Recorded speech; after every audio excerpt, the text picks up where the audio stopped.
नमस्कार दोस्तों, welcome to trade in invest. मैं हूं राजेश कुमार और आज मैं बात करने वाला हूं आप सबके साथ टाटा मोटर्स के बारे में। तो सबसे पहले जो हम ये देख लेते हैं कि हर महीने जो इनके सेल्स का जो नंबर आता है, सिर्फ टाटा मोटर का नहीं, जितने भी आपके ऑटोमोबाइल से कंपनियां हैं, उनको एवरी मंथ अपने सेल्स के नंबर पब्लिक करने होते हैं।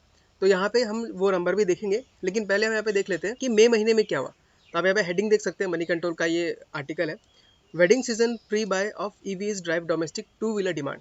यानी कि जो टू व्हीलर का जो डिमांड था वो काफ़ी ज़्यादा बढ़ गया है दो कारणों से। पहला तो है एक वेडिंग सीजन आ रहा है, उसके लिए लोग पहले से ही बाय करके रखते हैं। और दूसरा जो एक बहुत बड़ा रीज़न है वो ये भी है कि जो सरकार क्या कर रही थी बीच में, जो इलेक्ट्रिक व्हीकल्स था उसके लिए सब्सिडी दे रही थी। यानी मान लीजिए अगर 1,20,000 का कोई अगर आपको ईवी खरीदने को पड़ता है तो सब्सिडी मिला के आपको वो सस्ता पड़ जाता था। यानी मान लीजिए 20,000 15,000 का आपको सब्सिडी सरकार देती थी, यानी डिस्काउंट मिलता था। तो वो वाला अब डिस्काउंट सरकार हटा रही है, उसको फेम टू बोलते हैं। वो इंसेंटिव सरकार हटा दे रही है, जिसके वजह से ईवी का प्राइस जो है बहुत बढ़ जाएगा। यानी 20,000 आपका 15,000 एक्स्ट्रा पड़ेगा। तो उस चक्कर में जो जिन्होंने बाय नहीं किया था या जो रुके हुए थे कुछ देर बाद बाय करेंगे, उन्होंने अभी बाय कर लिया, क्योंकि अगर अभी वो लोग नहीं खरीदते हैं तो उनको थोड़ा एक्स्ट्रा कॉस्ट देना पड़ेगा। तो इन दो कारणों से टू व्हीलर का जो बिक्री है वो काफ़ी अच्छा खासा बढ़ गया है। और इंडिया में दोस्तों टू व्हीलर का ग्रोथ हमें दिखाता है कि ऑटोमोबाइल सेक्टर कैसा कर रही है, क्योंकि ज़्यादातर लोग इंडिया में जो है वो मिडिल क्लास के हैं। और अगर टू व्हीलर का बिक्री बढ़ता है तो ही हम बोल सकते हैं कि कंपनी काफ़ी अच्छा खासा ग्रोथ दिखा रही है। तो मैं अगर पर्सनली अपने बारे में बोलूँ तो ये ग्रोथ से मैं उतना सेटिस्फाइड नहीं हूँ, क्योंकि ईवी का जो सेल्स इंक्रीज हुआ है ये सिर्फ वन ऑफ टाइम है। क्योंकि ये सिर्फ इंसेंटिव हटने की वजह से हो रहा है। ऐसा नहीं है कि लोगों को बहुत ज़्यादा ईवी में इंटरेस्ट आ गया, लोग कंटिन्यूसली खरीद रहे हैं। ऑफकोर्स वो भी धीरे धीरे होगा, लेकिन फिलहाल यहाँ पे मुझे वो चीज़ नज़र नहीं आ रहा है। अब यहाँ पे अगर कार सेल्स का देखूँ तो ये भी मनी कंट्रोल का आर्टिकल सबको मिल जाएगा। वहाँ पे आपको दिखा रहा है किस किस कार मेकर ने कितने कार्स बनाए पिछले महीने में, और उनका ईयर ऑन ईयर ग्रोथ कितना था।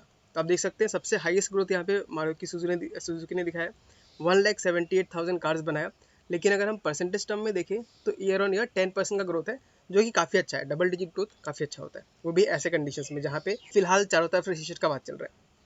हिंडाई मोटर्स का देखिए तो उन्होंने भी 16% का ग्रोथ दिखाया है, काफ़ी अच्छा खासा इन्होंने मारुति सुजुकी का परफॉर्म किया है। टाटा मोटर्स के बारे में अगर देखें तो वो सिर्फ 6% का ग्रोथ ही दिखा पाया, जो कि कम है लेकिन चलता है, ग्रोथ तो कम से कम दिखा रहा है। और सबसे बेस्ट जो परफॉर्मेंस जिसने दिया है वो है महिंद्रा एंड महिंद्रा का 22% का ईयर ऑन ईयर ग्रोथ है। लेकिन इनका वॉल्यूम कम है, वॉल्यूम बढ़ेगा तो ये जो नंबर है वो भी कम होता जाएगा, क्योंकि बेस छोटा है तो ग्रोथ काफ़ी ज़्यादा लोग दिखा पा रहे हैं। आप किया इंडिया का भी देख सकते हैं, 3% है। टोयोटा किर्लोस्कर मोटर जो कि कमर्शियल व्हीकल्स भी बनाती है, उसका 110% है। यानी इसका जो वॉल्यूम है वो डबल हो गया ऑलमोस्ट। जो इन्होंने यूनिट बिक्री की है वो डबल बिक्री किया है। तो सबसे बेस्ट तो टोयोटा किर्लोस्कर का दिख रहा है। एमजी मोटर्स का देखिए तो उनका ये 25% है। तो आप देख सकते हैं जो कार कंपनीज है उनका जो ग्रोथ है काफ़ी अच्छा खासा दिख रहा है। अब इसका ग्रोथ का कारण दो हो सकता है।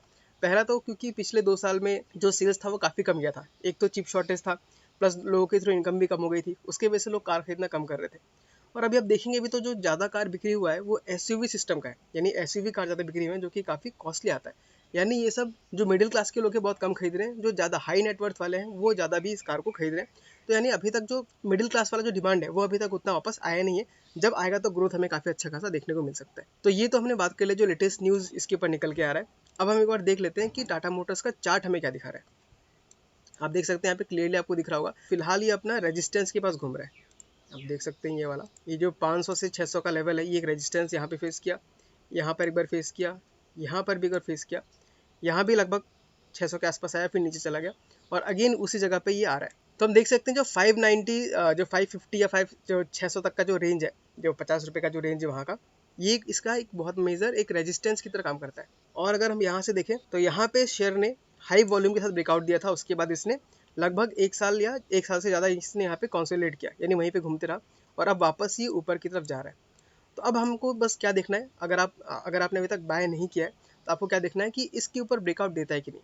अगर ये 546 चल रहा है, अगर ये क्लोजिंग में अगर आपको 550 या 560 के ऊपर क्लोजिंग दे देता है तो आराम से हम इसमें फ्रेश बाइंग कर सकते हैं, क्योंकि उसके बाद ये नया हाई भी लगा सकता है। और जैसे जैसे टाइम बढ़ते रहेगा वैसे वैसे जो कार का बिक्री है वो नॉर्मल होगा, तो इनका इनकम बढ़ना भी स्टार्ट हो जाएगा। अब एक बार हम देख लेते हैं कि वीकली चार्ट हमें क्या दिखा रहा है। तो दोस्तों वीकली चार्ट में ही बहुत अच्छा एक पैटर्न बन रहा है, इसके बाद मैं दिखाता हूँ।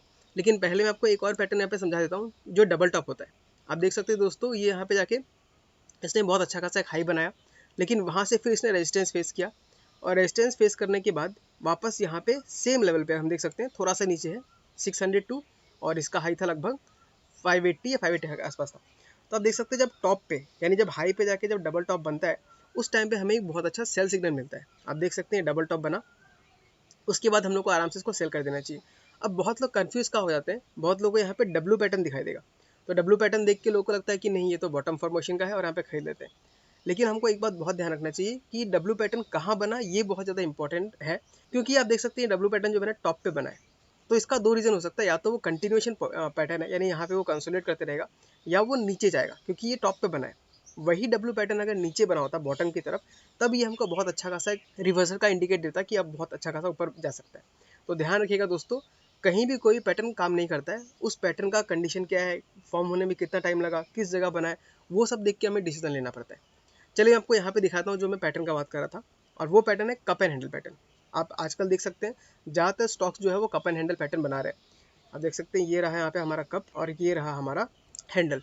तो ये बहुत ही अच्छा एक पैटर्न होता है।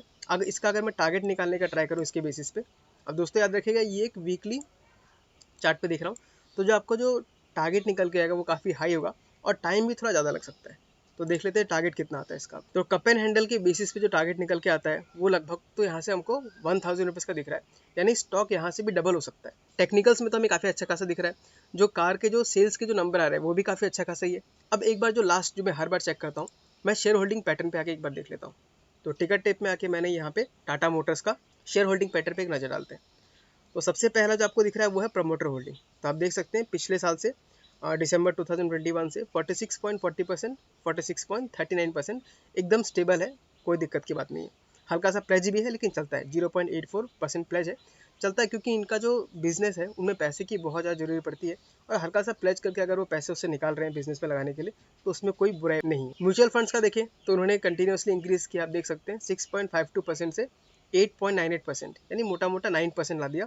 काफ़ी अच्छा खासा ग्रोथ इन्होंने भी किया है, यानी म्यूचुअल फंड जो है कंटिन्यूसली खरीदारी कर रहे हैं। अदर डीआईएस का देखें तो वो भी कंटिन्यूसली खरीद रहे हैं, आप देख सकते हैं 7.11 से 8.79, इन्होंने भी हल्का सा इंक्रीज किया है लेकिन इंक्रीज तो किया है। अगर एफ का देखें तो एफ ने भी आप देख सकते हैं 14.57% से 18.15% लाया, और फिर हल्का सा सेल करके 16.91% पे ला दिया। लेकिन हम फिर भी देखें तो एफ ने भी यहाँ पे खरीदारी ही किया है। तो अगर सब ने खरीदा है तो बेचा किसने? आपने सही गैस किया, रिटेलर्स ने बेचा है। और जब रिटेलर्स बेचते हैं, एफआईज खरीदते हैं, तो क्या होता है, स्टॉक ऊपर जाता है। हम हजारों बार ये चीज़ को चार्ट में देख चुके हैं। यहाँ पे देखिए रिटेलर्स ने 25% से 18.92% पे ला दिया, यानी उन्होंने बेचा है। अब जो स्टॉक ने इतना अच्छा ग्रोथ दिखाया था उसका फायदा किसे मिला, हम एक बार देख लेते हैं। ये देखिए दिसंबर 21 से बाकी लोगों ने खरीदना स्टार्ट किया है और रिटेलर्स ने बेचना शुरू किया है। और हम दिसंबर 21 से चार्ट का पैटर्न भी देख लेते हैं। आप देख सकते हैं आपका 11 जनवरी से देख लेते हैं। दिसंबर 21 से रिटेलर्स ने बेचना शुरू किया है और एफआईआईज ने खरीदना शुरू किया है। उसके बाद आप देख सकते हैं कि स्टॉक ने लगभग आपको 103% का रिटर्न दिया है, यानी पैसा डबल कर दिया है। तो रिटेलर्स ने क्या किया होगा, खूब बेसी 30-40% का प्रॉफिट निकाला होगा, उसी में खुश होकर वो लोग निकल के बेच जाते हैं। लेकिन वहीं पे एफआईआईज का क्या करते हैं, वो लोग डबल ट्रिपल 4-5 गुना का प्रॉफिट रखने का भी उनके पास कैपेसिटी रहता है। तो हमें भी इतना ध्यान रखना है, अगर कोई स्टॉक आपको पसंद आता है, आपको लगता है स्टॉक अच्छा कर सकती है, तो 10-20% के प्रॉफिट में नहीं निकलना है। अगर स्टॉक आपको भरोसा है स्टॉक पे, तो आपको होल्ड कीजिए कम से कम, जब तक उस कंपनी का फंडामेंटल्स अच्छा है तब तक आपको वहाँ से निकलना नहीं है। और अगर आपको अपने रिसर्च पे भरोसा नहीं है तो आप आराम से आके एफ आई एस डैश के डाटा को देख सकते हैं, तो उससे हमें भी एक अच्छा खासा कॉन्फिडेंस मिलता है।